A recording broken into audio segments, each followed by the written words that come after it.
You're listening to the Jewish Entrepreneur Podcast with Debbie Sasson, episode 84. Welcome to the Jewish Entrepreneur Podcast. I'm your host, Debbie Sasson. I went from being a financial advisor, author, and chronic under-earner to building my business to six figures as a financial planner and money mindset coach, and then onto multiple six figures as a full-time money and business coach. I help entrepreneurs create money-making businesses and build wealth using sales and money mindset strategies and in alignment with authentic Jewish values. Now, let's dive in to today's show. Hello, my friends, and welcome back to the podcast. You may have noticed, if you have been a regular or even irregular listener of mine, that today something has changed.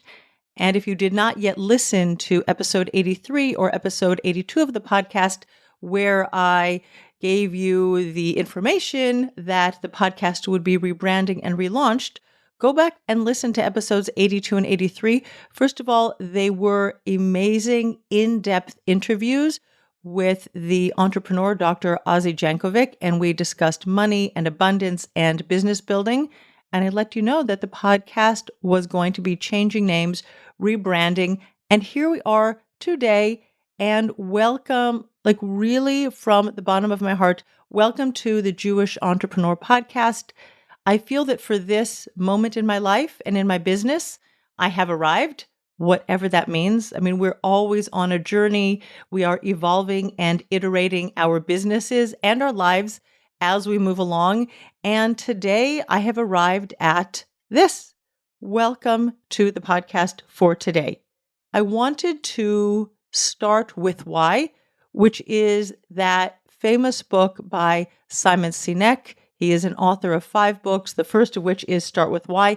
And Simon Sinek also has a very popular TEDx talk, which you can download on YouTube or watch on YouTube, all about Start With Why. I will start this relaunch of the podcast with my why for rebranding and relaunching and renaming the podcast. The first reason is that I am a Jewish woman entrepreneur. I'm building a business. I have been speaking with you during the last 83 episodes of the podcast about my Jewish history, heritage, my relationship with money, that of my ancestors. I have also been bringing my religion and faith into the podcast. So it was really a no-brainer. It was, again, arriving. I have been on the journey building my muscles for this marathon. And after 83 episodes, I crossed the finish line. And the next step is really to just call myself the Jewish Entrepreneur Podcast.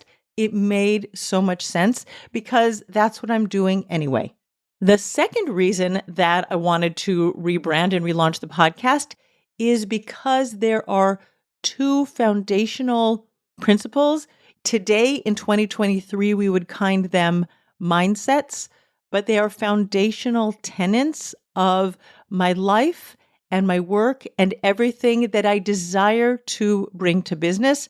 I will openly say that I am not there yet, and this is the work of a lifetime for all of us in all aspects of our life, and that is bringing trust and faith in God into our lives, our homes, and our businesses. In Hebrew, we call that emunah and bitachon, faith and trust.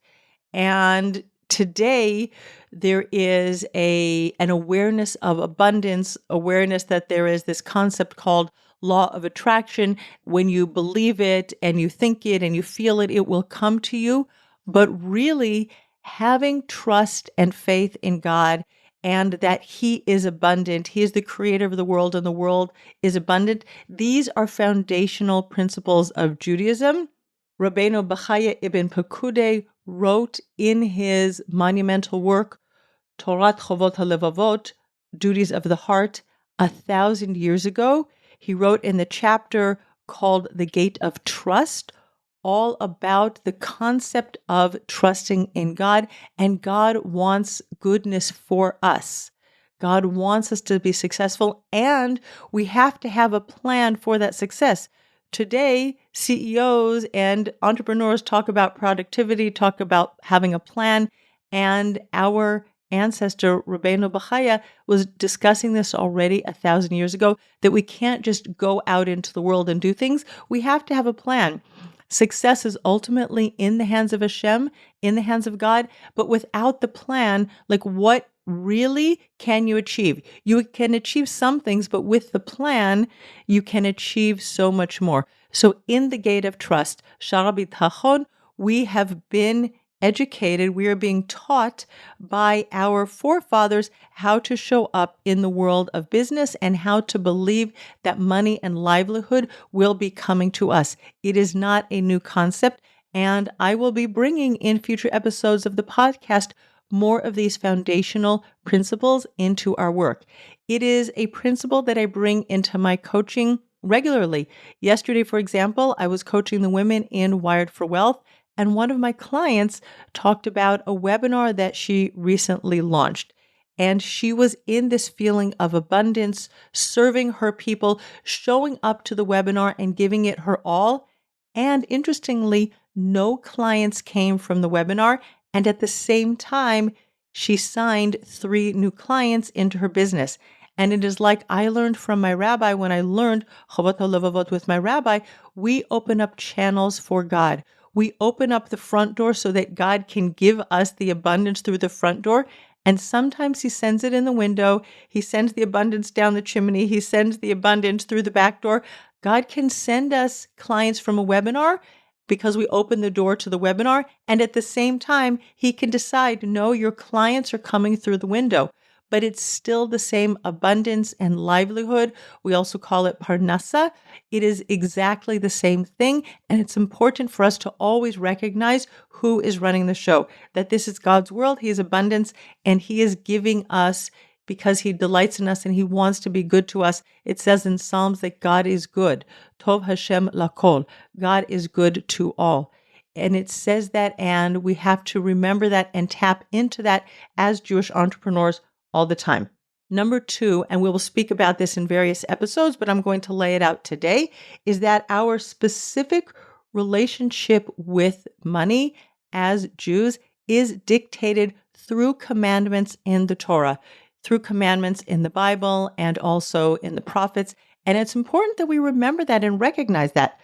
The first commandment is that we are told to give maaser. We are told to give tithes, 1/10 of our after-tax income and after expenses, right? The profits, basically.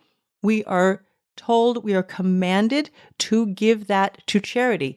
In fact, it was never ours to begin with. 100% of the money that comes into our bank accounts isn't ours. 90% is ours, and 10% is for us to act as God's agents to pass it on to others who are in need. And that can be people, it can be organizations, people who knock at your door, people who are asking for handouts when you're going shopping or when you're at the bus stop or something like that. We are commanded by God to give away 10% of whatever comes into our bank account. Again, as profit, it's after our taxes and expenses. If that's as a business owner, if you're getting paid a wage or a salary, so whatever is deposited into your bank account as your salary slip, that is the after, taxes because it's already been paid away, but that's the money on which you would be paying your maaser, your 1/10 of tithe. Now, you also might be hearing me turn pages during this podcast because I have so many notes that I don't want to forget anything. And I know that some of it will be deleted by the podcast producers, but some of it might not. So just know that I really want to make sure that you get all the information of why I'm doing what I'm doing today in the episode. So here goes, turning page 1. In fact, when it comes to tithing, it is the only commandment that we are instructed by God to test him. We are told throughout the Torah that we're not supposed to test God with any of the commandments, but the prophet Malachi tells us that we actually can and we should test God. In fact, God tells us, he pleads with us almost that we should test him with the commandment of tithing, of maaser.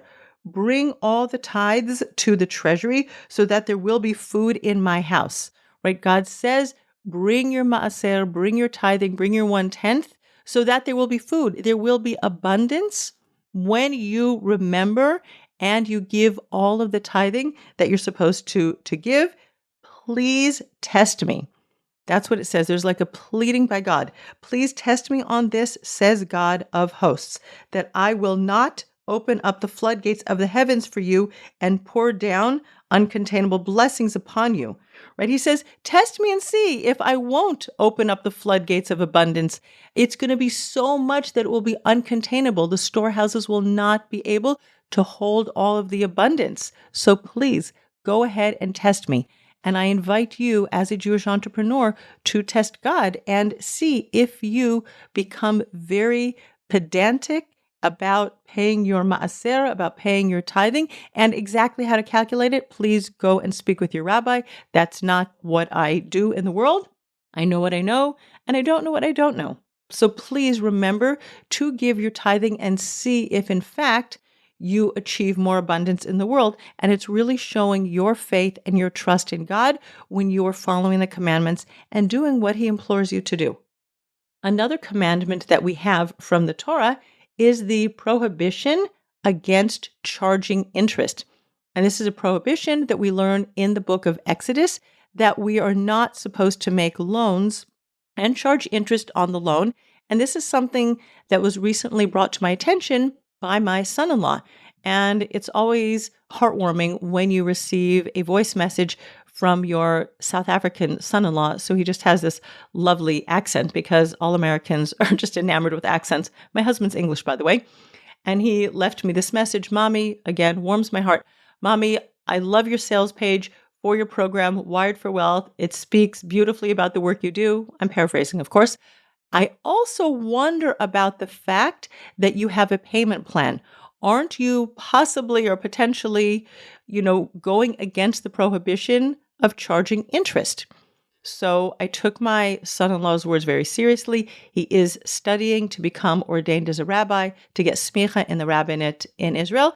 And I took it very seriously. And I took his question to two different rabbis, like, is this a problem, what I'm doing by charging payment plans for my program, Wired for Wealth? And I learned through my rabbi from our shul, from our synagogue, that what I'm doing is okay. That's a common way of doing business. And payment plans, the way I have it structured, is not considered taking loans and charging interest. I also now have, from a rabbi who specializes in this, what we call in Hebrew a heter iska. It's a business compliance document, a business permit document. It allows businesses who deal in money to have payment plans that might be charging more than the upfront fee that someone would charge. It's why credit card companies can charge interest. It's why banks can charge interest on loans and mortgages, etc. If you'd like more information, feel free to reach out for me. But I took my son-in-law's words. I did not want to go against this prohibition. I did not want to violate this prohibition against charging interest on payment plans. And I took his wise words and I had it checked out.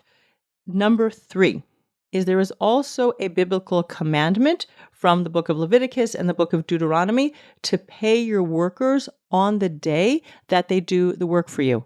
Now, many of us have contracted workers, or we contract workers, or we might even have employees, and it is incumbent upon you to either have a work agreement where you pay them once a month on the 1st of the month or the 5th or the 30th, whatever it is, so that you will have a steady schedule. Otherwise, you owe them their wages more or less on the day that they work. Again, go and speak specifically with your Jewish legal authority, with your rabbi, and find out the answers for you.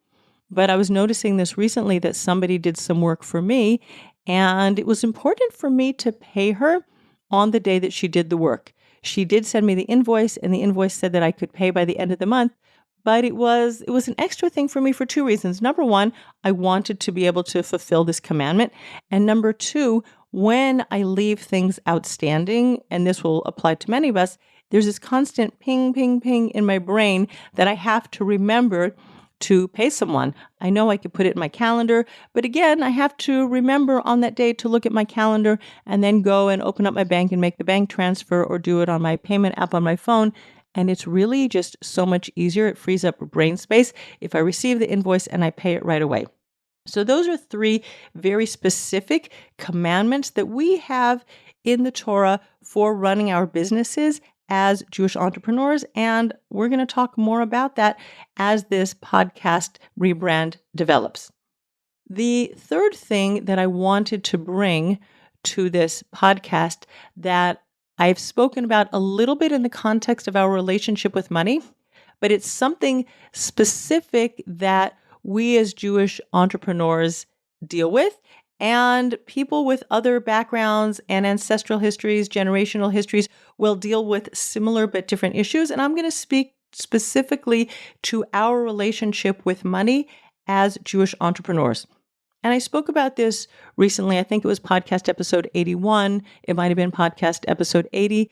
But I mentioned at that time that I am the direct descendant of grandparents and a father who ran away from Nazi Germany. We had successful businesses in Germany, my grandparents and great-grandparents and generations before them, and then everything was ripped away from us. And my family resettled in Los Angeles and picked them up from scratch. And that has been our Jewish ancestral heritage for thousands of years, thousands and thousands of years, right? The Second Temple was destroyed 2,000 years ago. And even before that, there were, fights and wars and battles in the land of Israel, and there was land and it was taken away and it went to different armies. But we ultimately were exiled from the land of Israel. Now we have returned in the last 75 years and a little bit more. We have returned to the land of Israel and we have been building it up. We have Startup Nation. We're a very abundant, very successful nation. And yet that survival energy is living in our bodies.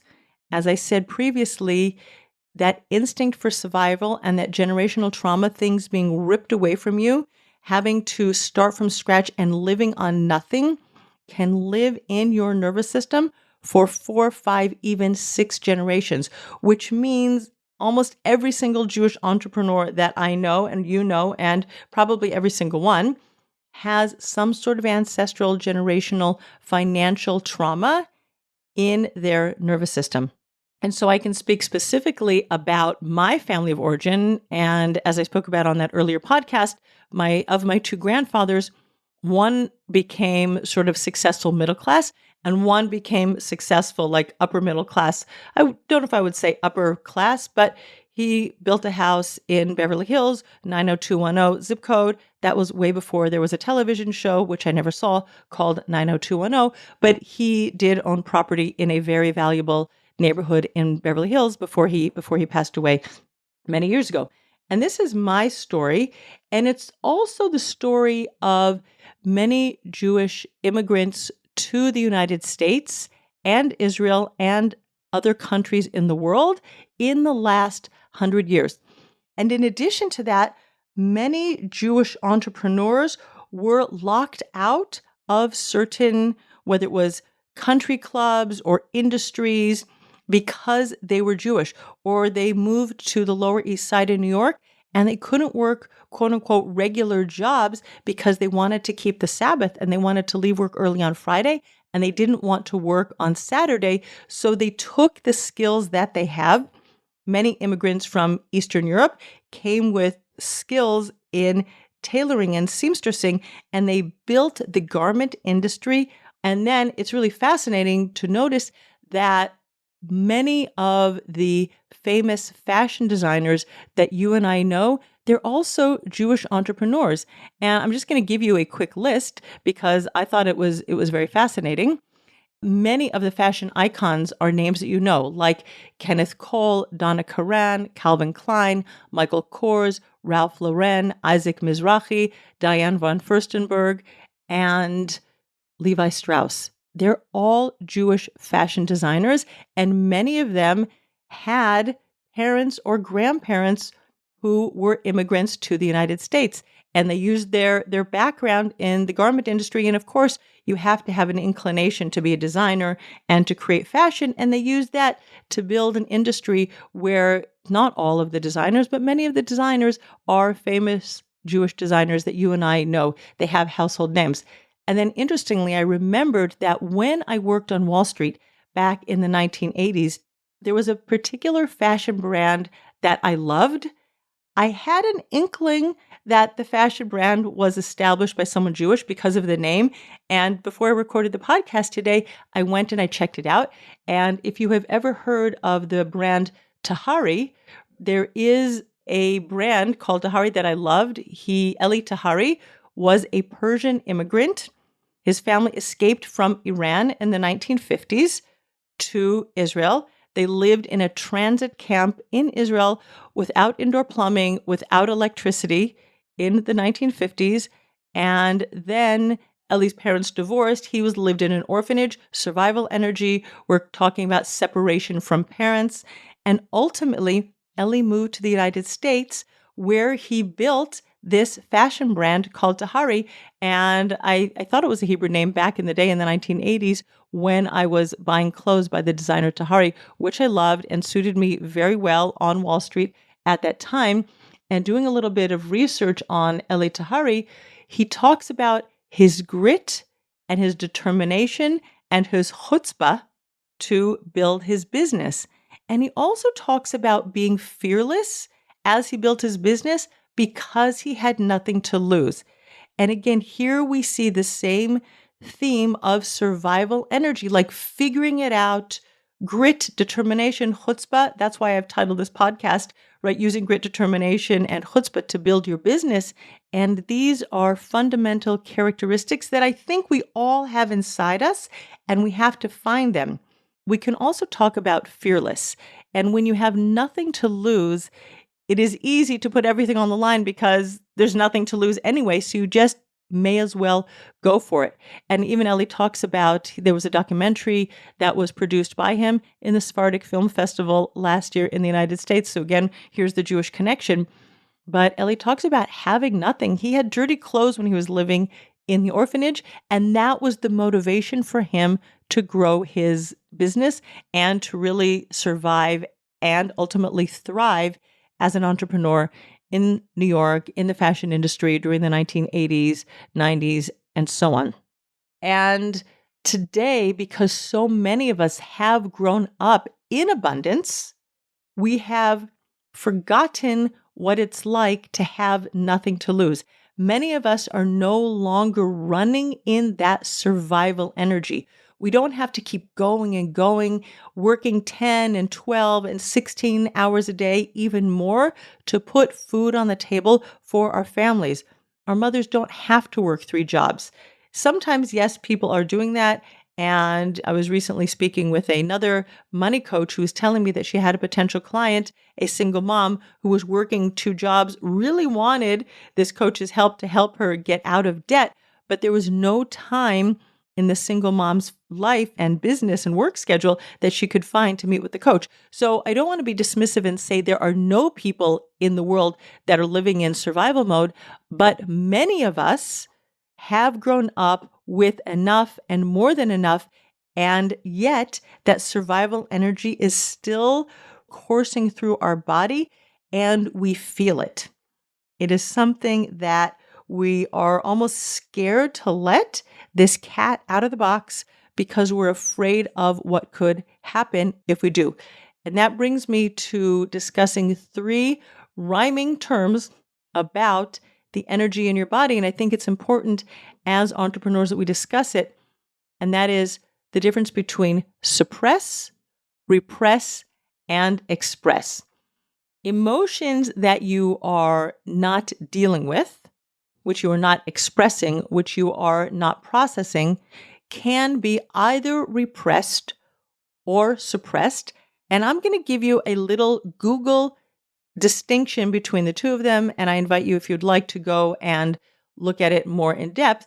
But repressed emotions refer to emotions that you avoid unconsciously.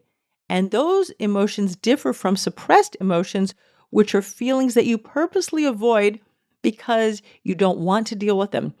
So let's talk about boredom. This is something, again, because we're not working all the time to survive. We have a lot of hours in our day. And if you only work 8 hours a day, and then you sleep and you exercise and you take care of your family activities, there are still many waking hours that a lot of people don't have anything specific to do with, and they don't know really how to be bored. So instead of feeling the emotion of boredom and seeing where it takes them, some people will spend many hours watching Netflix. They'll spend many hours on their phone. They might eat from boredom, right? So we can suppress emotions, not deal with them, not be curious about them by doing other things to sort of like numb that feeling that we don't know what to do or how to process or how to engage with it. There might be some discomfort or anger. You might have had an argument with a child, with a spouse. Never happens to me, of course. And because you don't know how to deal with this uncomfortable emotion of anger or frustration, or you're just like mad or just like, I think that's an emotion actually. You go and you eat, right? That's what emotional eating is all about, because we don't know how to deal with this like volcano eruption of emotions inside of us. So we suppress it, we avoid it, and then we don't deal with it, and we self-soothe or numb out with other things. And some of them can ultimately sabotage us and lead to results that we don't really want in our life. Repressed emotions, on the other hand, are emotions that we unconsciously avoid. And those are, among others, emotions that live in our nervous systems that we have inherited from previous generations. And as Jewish entrepreneurs, we have inherited ancestral trauma. We have scarcity and deprivation and grit and working like really, really hard, like that exhaustion. We have that wired into our nervous system. It is to a large extent running the way so many of us show up, is that we work and we work and we work. We almost can't stop working because it just feels so comfortable. It feels so normal to continue operating in our survival energy. And if we stop, we feel scarcity. It's a crazy thing that in the age of abundance, in an era when so many Jewish entrepreneurs have been successful, so many of us still feel a tremendous amount of scarcity, deprivation, and lack. And those repressed emotions and the need, it is like a visceral need to survive, continue to sort of operate the engines. They continue to operate how we show up in the world. And now that we are living in the age of abundance and we have, as I said, less to do just to survive and get by, we have this opportunity for those emotions to be expressed. We're living in very unusual times where we have more, there's disposable income and there's disposable time. We have the time to manage and deal with and learn how to recognize and process those emotions. And for many of us, that is why people are turning to therapists to get help, because whatever has been repressed in our bodies and nervous systems now has an opportunity to be expressed. And people are working with coaches, whether it's a money coach or a life coach or someone else who can help you get in touch with your repressed emotions and allow them to come up and allow them to move through your body. Something that I will celebrate, and I'll talk about this more in future episodes of the podcast, and you've heard me speak about it before, is the work that I am doing on nervous system healing with money. And just this week, I received my certification as an advanced deep dive coach, where I have been focusing a lot in the last 6 months to a year on processing emotions that are trapped and that are wired into our nervous systems. And it's part of the work that we can do as Jewish entrepreneurs, is to allow that survival and that grit and that need, that like very visceral need to survive, to be expressed so that we can relax. And I don't mean relax and go to the beach and sit in the sunshine. I mean, exhale, relax. I mean, allowing the energy that is in your body, that is coursing through your nervous system, to calm down.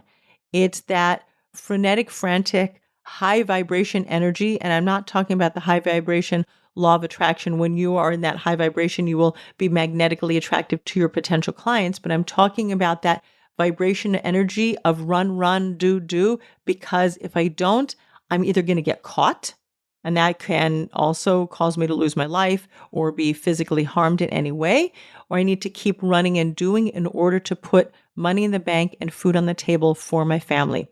And that is something that we have the opportunity now in this more abundant age to deal with. The final point that we're going to talk about as Jewish entrepreneurs is that survival energy that has been wired into our nervous system has helped us survive and thrive, and even I would say pivot in so many industries. We're not going to go in it today. I hope that we'll be able to go into it in future episodes. But if you look at specifically the history of the United States, and I mentioned the fashion industry, but there are other industries that were, I would say in quotes, in inverted commas, that were built by Jews, right? Hollywood, for example, was built by Jews. There was a book that was written recently by Neil Gabler called The Founding Fathers of Hollywood, An Empire of Their Own: How the Jews Invented Hollywood. Now, I wouldn't say specifically that Jews invented Hollywood, and there's certainly very famous people and industries in Hollywood, like, for example, Walt Disney. It is not an exclusively Jewish industry. But when Eastern Jews came over to the United States, and again, they were locked out of certain areas of New York, and I'm not blaming, I'm not shaming, I'm just telling facts as they were. But Jews went into vaudeville. They took their, I'm going to say for lack of a better word, they took their sad situation, they took their depressed situation where they were living in tremendous poverty on the Lower East Side, and they brought that into vaudeville. There were no social barriers for them to create humor and to create Yiddish theater out of their shared experience. The fact is, according to Neil Gabler, as he writes in his book, that Hollywood, aka the American film industry, was founded and for more than 30 years operated by Eastern European Jews. It's a reality that exists in the world because the Jews came over and they made lemonade from their lemons. Another industry where Jews ultimately thrived was in banking. I worked at Goldman Sachs. Goldman Sachs, Salomon Brothers, Lehman Brothers, and others whose names you might recognize were built by Jewish immigrants and Jewish bankers, and we've always been involved in the banking industry, and Edmund Safra and the Safra Bank. And there's a book that was recently released about a year ago about Edmund Safra and the Republic Bank. We built many of our own banks because we were locked out of other banks, the white-blooded banks that were not allowing Jews in. And again, I'm not here to blame and I'm not here to shame. I'm just saying that it is what it is. And the final industry that I would like to talk about is the legal industry, and where Jewish immigrants who didn't have blonde hair and blue eyes, which Malcolm Gladwell writes about in his book, they were simply locked out of what Paul Kravitz of Kravitz, Swain and Moore calls the white shoe firms. And so they were really forced to take whatever legal work the big downtown firms, which were run by white Anglo-Saxon Protestants, and Gladwell writes about that in his book, they just got the work that other lawyers didn't want. And to quote Gladwell, that seems horribly unfair, and it was, but as is so often the case with outliers, buried in that setback was a golden opportunity. And so what happened is that the Jewish lawyers became very competent and distinguished in the litigation field. And it ultimately became, in the era of mergers and acquisitions, that was the 1980s when I was working on Wall Street, it became a very profitable and lucrative field. But the Jewish lawyers had to show up with their grit and their determination, their willingness to do work that others were unwilling to do, right? To just take whatever was available. And I imagine they also used a little bit of chutzpah. but because they were willing to become involved in hostile corporate takeovers back in the 1980s, they became fabulously wealthy in their field. Now, Gladwell talks about being in the right place at the right time. And I think that that's true of Hollywood. I think that's true of the banking industry. I think that's true of certain sectors of the legal profession where Jews were in the right place at the right time. And now we finally moved to Israel, where I live today. I was born in America, so I'm actually an immigrant to Israel. But here we are in a country that just celebrated its 75th birthday as a state. We just celebrated our 75th independence. And we have taken the desert and we have used our ingenuity, our grit, and our determination to drain swamps and create Startup Nation. And whether it is the drip irrigation system, because talk about scarcity and deprivation in the desert, we don't have a tremendous amount of water. We had to figure out a way to water the crops with as little water as possible. So that's where drip irrigation was born. Or other big startups and household names like, for example, Mobileye and Intel and other industries. And there are billions of dollars of startup industries. We are the second Silicon Valley. And here in Israel, a 75-year-old country, which was built by immigrants from so many different places in the world, we're using actually our survival energy again and again and again to build this country into a first world country. And yet so much of that survival energy is still living inside of us. But we have taken our roots. We have taken our ancestral history, we have taken our religious values, and we have brought them into our own melting pot as Jewish entrepreneurs, and we have learned how to not just survive, but thrive and live with wealth and abundance. And now, dear listener, that we're coming to the end of this long podcast, what I want to offer you is that in your relationship with money, because that is my background, that I do come from Wall Street, I do come with money. And just last week, my podcast was Mastering Money in Midlife. I want to offer you two options. We can live in that surviving scarcity deprivation that we have wired into us. That's one possibility, and so many of us know that it exists. Alternatively, we can learn to express, we can learn to process those uncomfortable emotions that are living in our bodies, and we can become part of that startup nation, that thriving Hollywood, that thriving garment district and fashion industry, and the bankers and the lawyers who came before us. And remember always that we have on our side our grit, our determination, and our chutzpah. And that is what is going to keep us going and propel us forward as Jewish entrepreneurs. Thank you so much for tuning in with me today on this first episode of the Jewish Entrepreneur Podcast, which is episode 84 of my very long-running podcast now. I look forward to working with you, talking with you, learning with you, and growing your businesses with you in future episodes. If you want to be with me on a weekly journey of not just the podcast, but everything that I'm doing in my business, I will very soon be releasing a new free training on closing sales conversations. I invite you onto my newsletter, debbiesasson.com/newsletter. Go onto my website and sign up, and you will be the first to know when I release that sales training and every time I release a new podcast. I love you. Thank you for being with me. I look forward to being with you again next week. Bye for now. Thanks for listening to the Jewish Entrepreneur Podcast. If you want to stop underselling and under-earning and close more sales, you need to clear the limiting money beliefs that are sabotaging your business growth. Head on over to debbiesasson.com/mindset and download my free Money Mindset Workbook. Uncover and dissolve money blocks like hundreds of other entrepreneurs who are now building 6, multi-6, and 7-figure businesses and creating true financial freedom.